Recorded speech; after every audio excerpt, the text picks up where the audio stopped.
ரொம்ப மகிழ்ச்சினே. நீங்கள் தாவேகாவில் இணைந்த பிறகு டிசம்பர் மாதத்திற்குள்ளாகவே இன்னும் நிறைய பிரமுகர்கள் எல்லாம் குறிப்பாக அதிமுகவில் வந்து நிறைய பேர் வந்து இணைவாங்க அப்படின்னு சொன்னீங்க. டிசம்பர் போயிடுச்சு, ஜனவரி ஆல்மோஸ்ட் வந்து பாதி நாள் கடந்துருச்சு. தற்போது வரைக்கும் இன்னும் யாரும் வரல. எப்போ வருவாங்க? இதுக்கான இணைப்பு விழாக்கெல்லாம் எதாவது நடக்குமா? முக்கிய பிரமுகர்கள் யாரெல்லாம் வரது வாய்ப்புகள் இருக்கு? தை பிறந்தால் வழிபிறக்கும் என்பார்கள். தை பிறந்திருக்கிறது. மகிழ்ச்சியோடு அந்த நாளை காணப்போகிறீர்கள். அப்படின்னா நீங்கள் சொல்றதுல இருந்து திரு ஓ பன்னீர்செல்வம் அவர்களும் டிடிவி தினகரன் அவர்களும் வந்து விரைவில் தாவேகாவில் அந்த கூட்டணியில் இணைவாங்கன்னு எதிர்பார்க்கலாமா? 23ஆம் தேதிக்கு பிறகு என்ன நடக்கிறது என்பதை நீங்கள் காணப்போகிறீர்கள். இல்லை, தற்போதைய சூழலில் வந்து டிடிவி தினகரன் தாவேகாவோடு இணைந்து தேர்தலை சந்திப்பார்னு ஒரு தகவல் வெளியாகிருக்கு. இதை உறுதியான தகவலை எடுத்துக்கலாமா? 23ஆம் தேதி என்று ஒருவர் பேசிக் கொண்டிருக்கிறார். யார் அவர் இணைவார் என்றெல்லாம் பல இடத்திலே சொல்லிக் கொண்டிருக்கிறார். அந்த மாற்றத்தை நீங்கள் எதிர்பார்க்கலாம். இல்லை, ஏற்கனவே பிஜேபியில் பார்த்தீங்கன்னா 23ஆம் தேதி தெரியும் யாரெல்லாம் எங்கே அணிக்கு வராங்கன்ற ஒரு தகவலை பிஜேபியிலேருந்து சொல்லிட்டு இருக்காங்க. இப்போ நீங்களும் 23ன்றீங்க, என்ன நடக்கும்?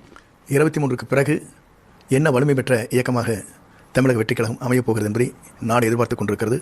அந்த நாள் நல்ல நாளாக அமையும். அதாவது இப்போ தேர்தல்